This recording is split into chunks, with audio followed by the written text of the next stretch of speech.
My best hope for happiness at age 25 was to just go through the day with my fingers crossed, hoping somehow something would make me happy. Shoaff said, no, Mr. Rohn, happiness is not something you postpone. Happiness is not something off in the future. Happiness is something you design. You've got to get the word. Happiness is something you design. Happiness is a study. Happiness is a practice. Happiness is an art. It's not an accident. It's an art.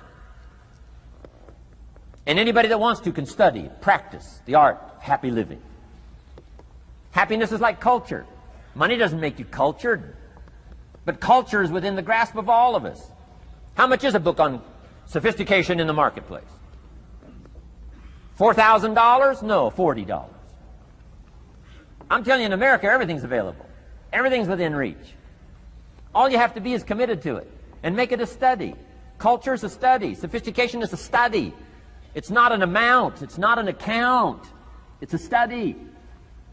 Money doesn't make you sophisticated and cultured. I know a guy that's rich. He's a clod.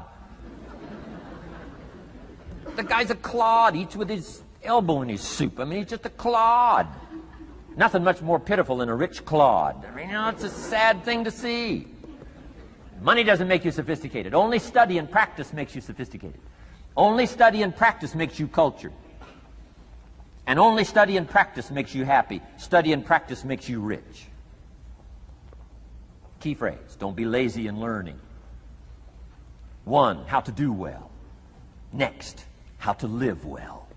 Don't be lazy in learning and practicing the art of economics, practicing the art of productivity, and practicing the art of lifestyle. Shoaff taught me in such simple terms. Shoaff said, Mr. Rohn, if you're getting your shoes shined, Shoe Shine Boy's done an exceptional job. You look down, you got one of the world's all-time great shines. And you pay him. And now, you got a little change in your hand. Question pops in your mind. Should I give him 1 quarter or 2 quarters as a tip from a neat shine? Here's what Shoaff said. If 2 amounts pop in your mind, always go for the higher amount and become the higher thinking person. That helped change my life. Here's what he said. Become a 2-quarter person. Now, you can tell that was a long time ago, when a quarter was a good tip. Now it takes dollars. But just substitute 1992, dollars for quarters. Shoaff said, hey, if you are thinking 1 quarter or 2 quarters, and you say, well, no, I'll just give him 1 quarter. He said, that'll affect you the rest of the day. The rest of the day, you'll look down, see this great shine, you'll say, I got to be really cheap. 1 lousy quarter, tip from a shine. But he said, if you'll go for the 2 quarters, Shoaff said, you can't believe the extra happiness you can buy for just an extra quarter. That's called studying and practicing the art of lifestyle, which means living well. Money doesn't make you happy. Father wads up a $20 bill, throws it at his son, and says, if you need the darn stuff that bad, take it, just get out of my face. How sad, a father with money and no joy. He studied economics, but he never studied joy. I'm asking you to turn that around. Turn that all around. I did a seminar one time, St. Louis, Missouri. When I finished a seminar like this, a man walked up and said, Mr. Rohn, you've really gotten to me. He said, I'm going to change my philosophy, I'm going to change my attitude, I'm going to change my life, I'm going to change everything. He said, you've touched me today.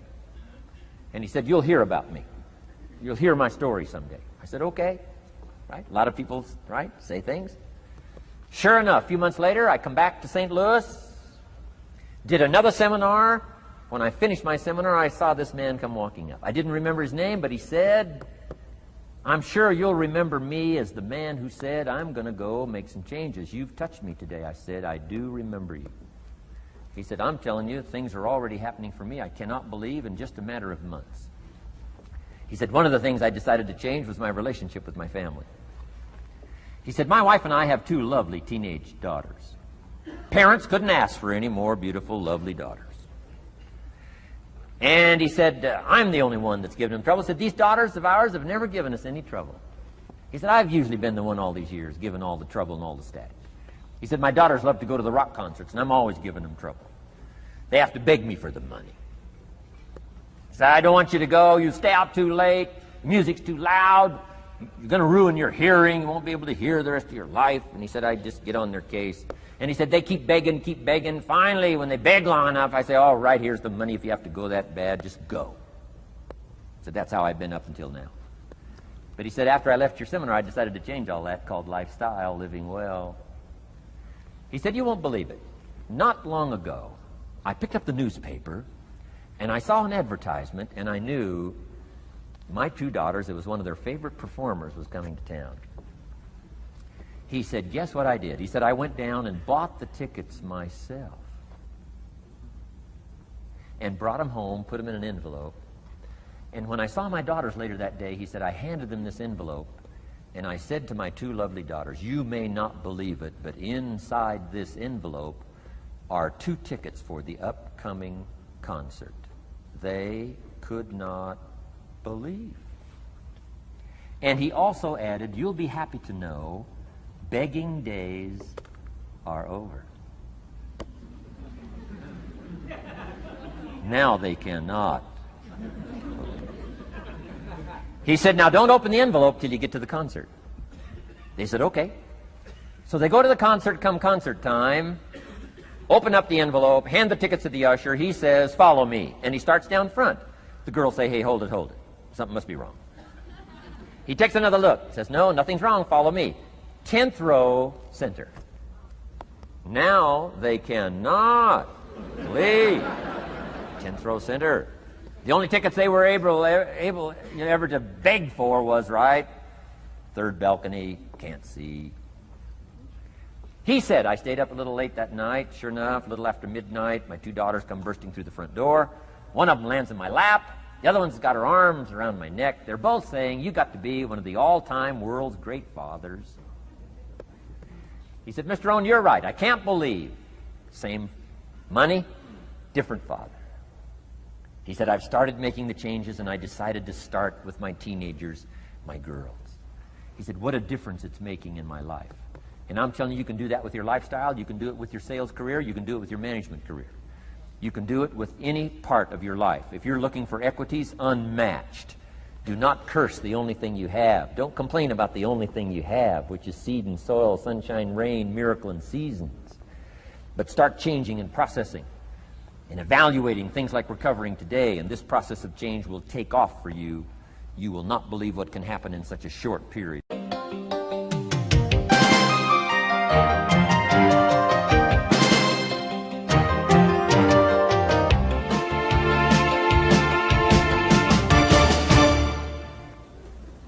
Next subject, personal development.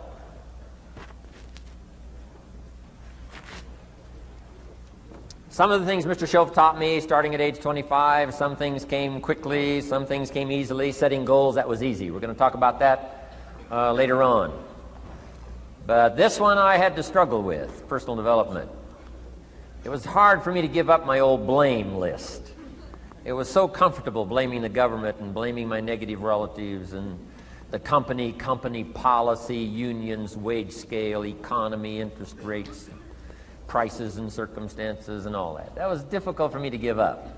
That was quite a transition for me to make, and blaming myself. But Mr. Shoaff started out with something very, very important. Let me give that to you.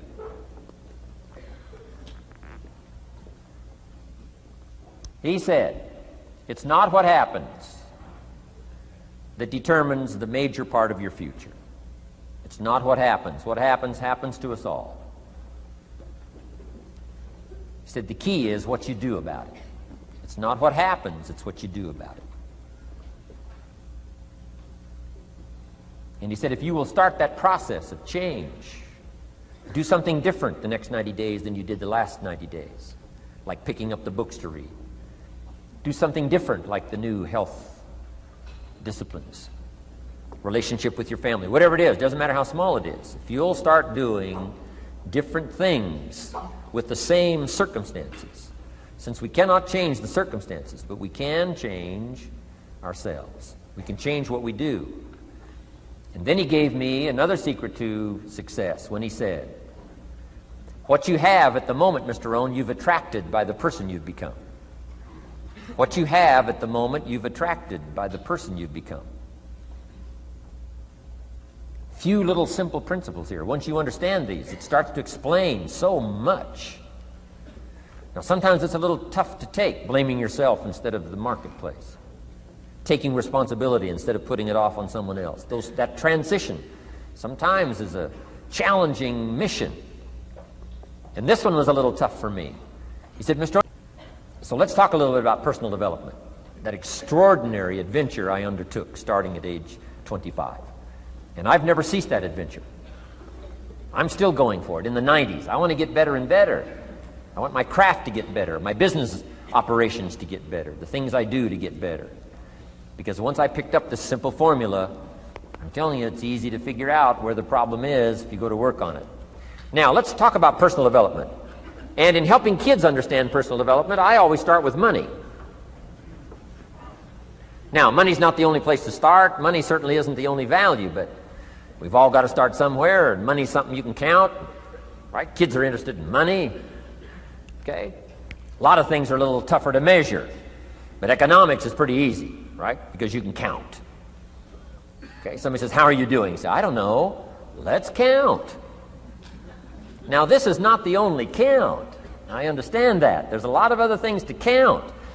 But to see if there may be some errors in your judgment and lack of disciplines in your life, we might as well start with money, because it's so easy to count. So let's just start there and see whether or not maybe we have messed up. Okay. So here's how I explain it to kids. We get paid for bringing value to the marketplace. Key to understanding economics. We get paid for bringing value to the marketplace. Marketplace is also described as reality. Reality, the marketplace. Now, it takes time. It takes time to bring value to the marketplace, but we don't get paid for time. It's very important for kids to understand, as well as adults. We don't get paid for time. Mistakenly, the man says, well, I'm making about $20 for an hour. Not true. Not true. If that was true, you could just stay home, have them send your money. No, it's not true. You don't get paid for the hour. You get paid for the value you put in the time. So we don't get paid for time, we get paid for value. Now, since that's true, here's one of the key questions of the afternoon. Is it possible to become twice as valuable and make twice as much money in the same time? Is it possible to become 3 times as valuable as you now are and make 3 times as much money in the same time? Is that possible? Of course. If you want to really emphasize something, that's a good phrase, Stuart. Of course. Of course. Okay. Now, all you have to do to earn more money in the same time is simply become more valuable. America's unique. It's a ladder to climb. Starts down here, what? About $4 an hour? Big argument last year in Congress about the starting place. Should be 5, should be 5, should be 5. Well, no, it doesn't need to be 5. Why not start with 4? It's a ladder. Right? This is not a bed. This is a ladder. This is a ladder to climb. Starts at $4. Now somebody said, well, should be 5, should be 5. Well, maybe. If you're going to stay at the bottom for the rest of your life, it probably should be 5. But that's kind of a pitiful way to live. Start and not grow. Start and not change. Start and not become more valuable. Hey, the whole scenario of life is to start, number 1, and what? Become more valuable, number 2. So America's a ladder to climb. Starts at $4 an hour, and the more valuable you become, you just keep moving up the ladder. Top income last year, what, 52 million? Guy that runs Disney? Would a company pay somebody for 1 year's work $52 million? And the answer is, of course. This is one of those of course places. Of course. If you help a company make $1 billion, would they pay you $52 million? The answer is, of course, it's chicken feed. I mean, it's not much money. Now, why that much money? Because he has become so valuable. Now, why would we pay somebody only $4 an hour? They're not very valuable to the marketplace. Now, we got to make that distinction, to the marketplace. Might be a valuable brother, a valuable member of the community, a valuable member of the church, valuable member in the sight of God, to the human family, of course, those kind of values. But to the marketplace, which is called what? Reality. Reality is, if you're not very valuable, you don't get much money. Those are called the facts. I mean, that's how that is. Well, then, how do you get more money? Simple answer. Somebody says, well, I'll go on strike for more. Well, here's a major problem with that. Here's a major problem with that. You can't get rich by demand.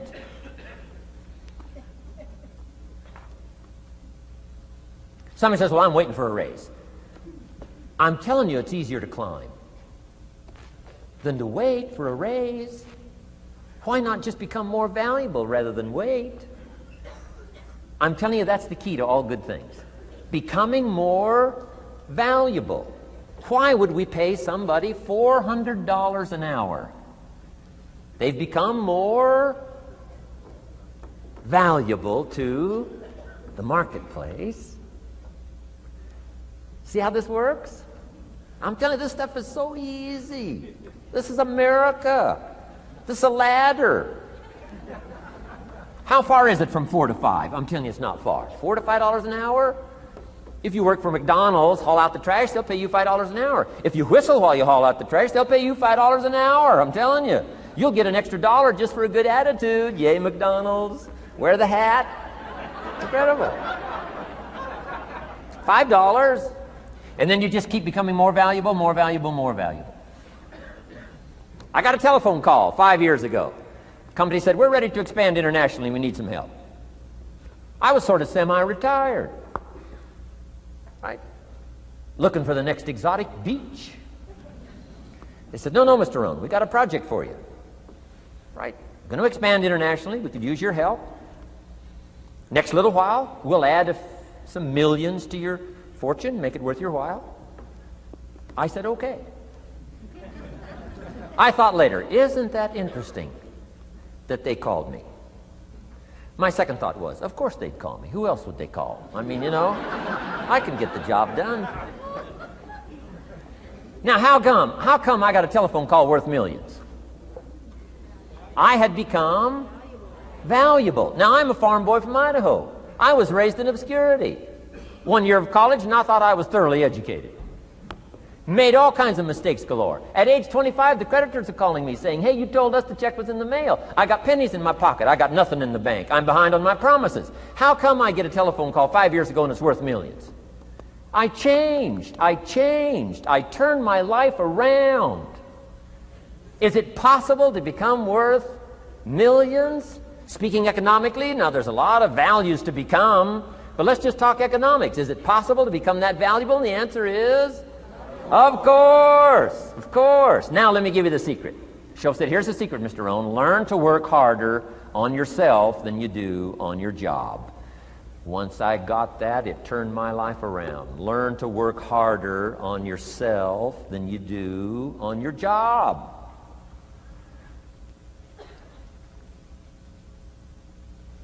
He said, if you work hard on your job, you'll make a living. If you work hard on yourself, you can make a fortune. Wow. If you would have known me at age 25, you would have said, Jim Rohn's a hard worker. If you'd have known me, you'd have said that. I'm the guy, I don't mind coming a little bit early, staying a little bit late. I don't mind that. You'd have said, well, Jim Rohn's a hard worker. You say, well, how come he's got pennies in his pocket and nothing in the bank and behind on his promises? Well, I was a hard worker, but I was working hard on my job, not on myself. I'm telling you, if you'll learn that simple little principle and start the process today, latest tomorrow, I'll give you tonight to think it over.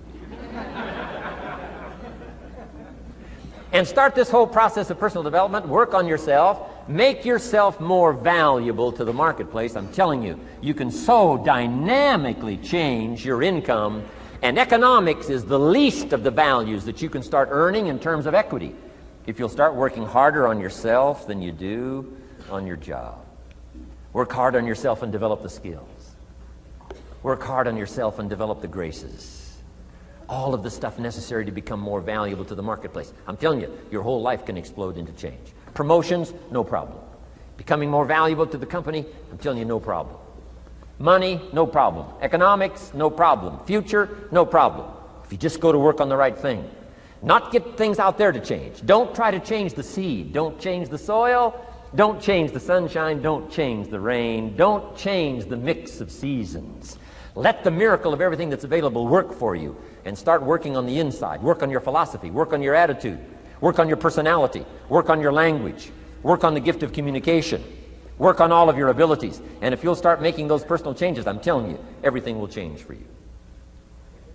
Now, let me give you another scenario on personal development. It's called the 4 major lessons in life to learn. Before we get to the 4 major lessons in life to learn, let me give you a key phrase for your notes. Here it is. Life and business is like the seasons. Life and business is like the seasons. Frank Sinatra sings, life is like the seasons. Now, here's one of the key phrases that changed my life. Starting at age 25, you can see this whole scenario. Personal development for me began. I've never been the same since. Here's the next key phrase. You cannot change the seasons, but you can change yourself. You can't change the seasons, but you can change yourself. My best hope, right? When I'm 25 years old, my best hope was to go through the day with my fingers crossed saying, I sure hope things will change. I sure hope things will change.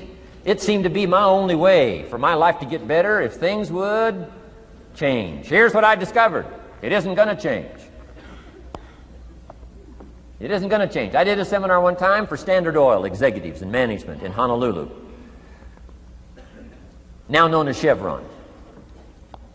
And we're talking economics one day around the conference table. And one of them said to me, Mr. Rohn, you know some fairly important people around the world. You have a chance to travel internationally. Can you tell us what you think the 80s are going to be like? Now, you can tell how far back this goes. He said, what do you think the 80s are going to be like? And I thought for a moment, and I said, gentlemen, I do know the right people. And I do have some experience, I think I can tell you. So they all leaned in a little closer, and I said, gentlemen, based on the people I know and based on the best of my own experience, I think in the 80s it's going to be about like it's always been. Aren't you glad you came today? I mean, that's inside stuff. I don't just spread that around everywhere. It's going to be about like it's always been. It isn't going to change.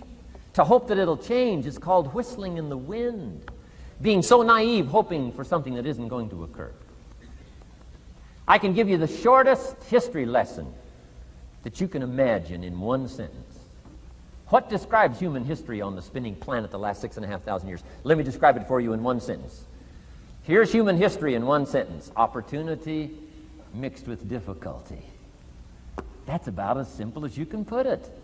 And opportunity mixed with difficulty isn't going to change.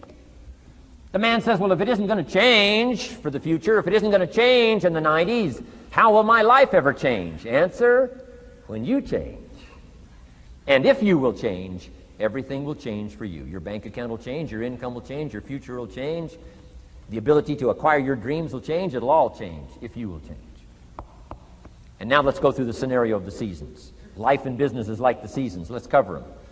Here's number 1, major lesson in life to learn. Learn how to handle the winters. You say, well, Mr. Rohn, a lot of this stuff is fairly obvious. That's true. Just need somebody like me just to come along and remind us. This is what this is called today, a reminding session. I got no new truth for you to discover. This is all old stuff. We just need to hear it again. Somebody get on our case a little bit, right? We all need that.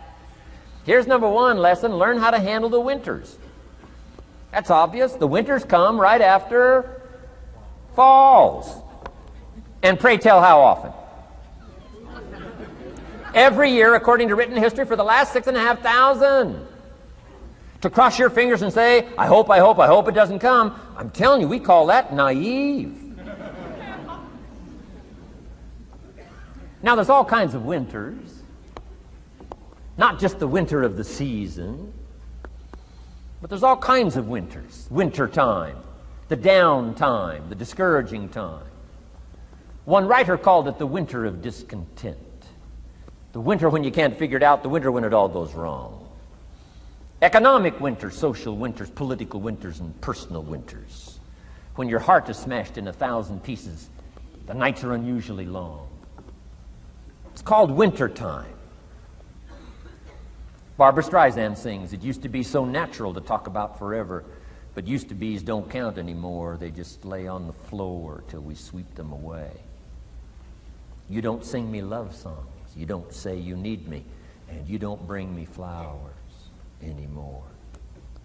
A song of winter. But hey, we're acquainted with all those winter scenarios. We've been through them all. Now the question is, what do you do about the winters? Well, you can't get rid of January by tearing it off the calendar. But here's what you can do with the upcoming winters of your life. The long ones, the short ones, the easy ones, the more difficult ones. Here's what you can do. Get wiser and stronger and better. Just make a list of that trio of good words. Wiser, stronger, and better. To challenge for yourself the upcoming winters of your life, don't you think you could read more?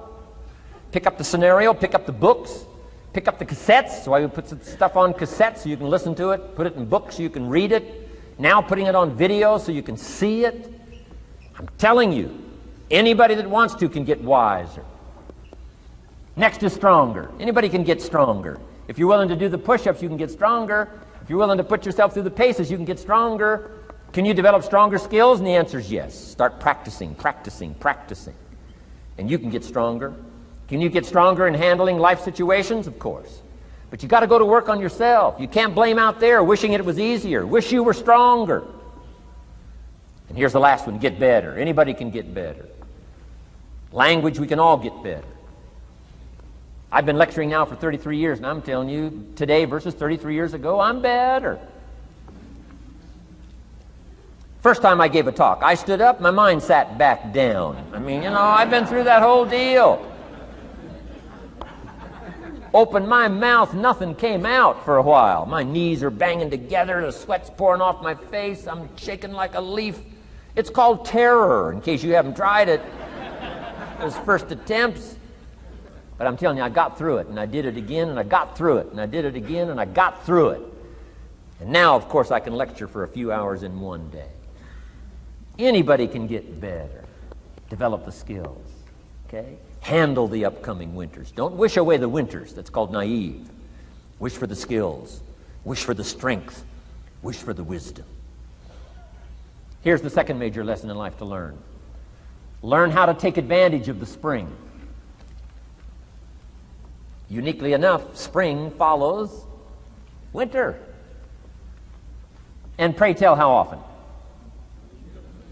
6,500 times. I mean, those are good odds.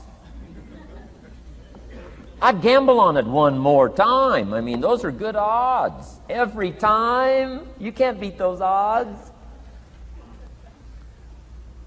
Spring is called opportunity. Another day is called opportunity. Days follow nights. How about that? And how often? Every day. But now here's what we must learn to do with opportunity. Underline two strategic words in that sentence. Take advantage. Just because spring comes is no sign you're going to look good in the fall. You've got to take advantage of it. You've got to do something with it. Read every book you can on what to do with your springs, what to do with your opportunities, what to do with your days, what to do with your chances. Don't miss the educational process. Don't miss the process of learning. To understand, opportunity keeps coming, but the key is taking advantage, taking advantage. Everybody in this room's got to learn to do one of two things: plant in the spring or beg in the fall. And it doesn't mean you can't become a sophisticated beggar, but you don't need the reputation. Learn to plant in the spring, take advantage. And there's an urgency here on springtime because there's just a few springs, handful of springs offered to each of us. So take advantage swiftly and quickly. Don't just let the time pass. The Beatles wrote, "Life is very short." And for John Lennon, it was extra short. For Michael Landon, it was extra short. But life is short. At the longest, it's short. So don't just let the springs pass. Take advantage. Seize the day. Seize the moment. Seize the opportunity. That's the key. Springtime. Life is fragile. Life is brief. Elton John sings, "She lived her life like a candle in the wind." It's fragile. It's brief. Whatever you're going to do, you got to get at it. Don't just let it pass away. Here's major lesson number 3. In the summer, learn how to nourish and protect. We've got 2 challenges in the summer in the personal development part of our life. And that is become capable and powerful enough in the summer and wise enough in the summer to nourish what's good and defend yourself against what's bad. Nourish and defend. The summertime is an interesting time. It holds the possibility of the promise of harvest time, but it also has the possibility of the threat. Sure enough, as soon as you've planted your garden, the busy bugs and the noxious weeds are out to take it. And let me give you another word of advice. They will take it unless you prevent it.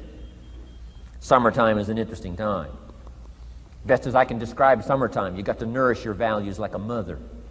Nourish like a mother. Go after the threat to the values you've got like a father. Deal with the weeds. Kill the weeds.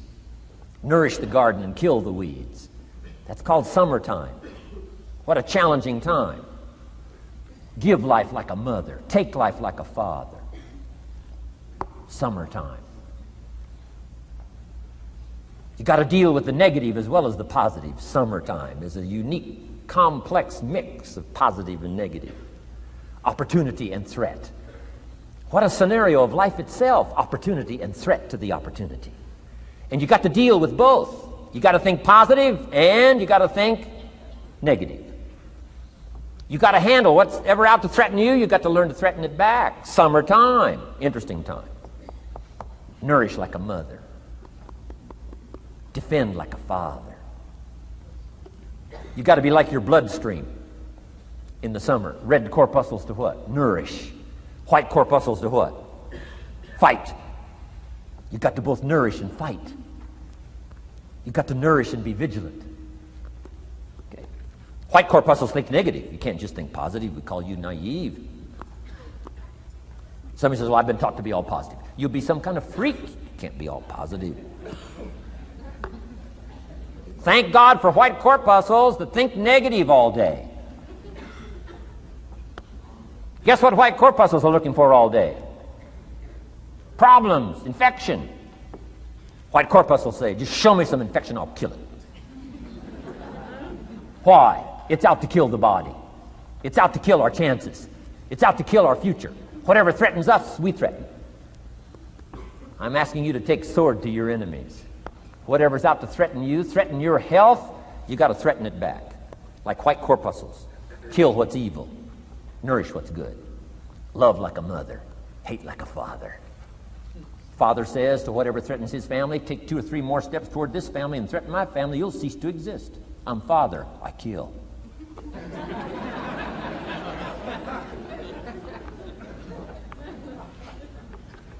Don't let the weeds take your garden.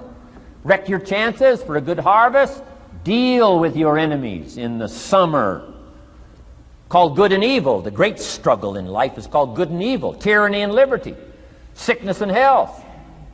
It's the way life is. Tyranny threatens liberty. Takes over Kuwait. Can't have that. If tyranny takes Kuwait, it'll take Saudi Arabia. If it takes Saudi Arabia, it'll take something else. Where are we going to stop tyranny? As soon as possible, lest it take the whole world value. So George Bush draws a line in the sand, consults with its allies, sends 500,000 troops to Saudi Arabia. Finally, Desert Sword, Desert Storm, takes on Saddam Hussein, drives him out of Kuwait. Why? Because it has to be done. The great struggle between liberty and tyranny, the great struggle between evil and good. And you've got to treat your own life the same. Says Saddam Hussein, you can't have Kuwait, can't have Saudi Arabia. Furthermore, we're going to kick you out. Hires Chief White Corpuscle General Schwarzkopf.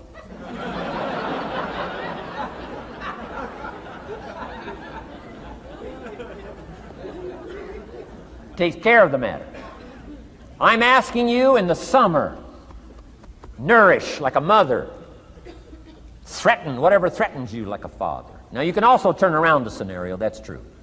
Love like a father, hate like a mother. Give life like a father, take life like a mother. You can turn the scenario around. The key is both love and hate. Single parents have got the greatest challenge. Love like a mother, hate like a father. Love like a father, hate like a mother. Nothing more dangerous than an angry mother.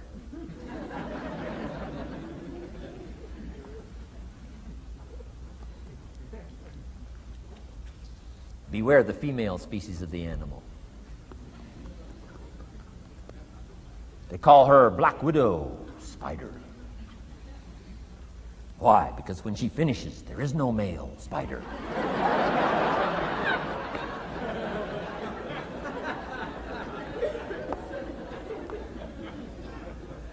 I saw this article. I was flying on an airplane up in Canada. I saw this article in one of the airplane magazines. Showed a picture of this guy with his shirt off, these claw marks down his back, teeth marks in his neck. The guy almost got killed. He was out in the woods, saw a mama bear with her little cub. Said, oh, this looks cute. Had his flash camera, went flash, flash, took a picture. Mama bear treats it unkindly, promptly chases him.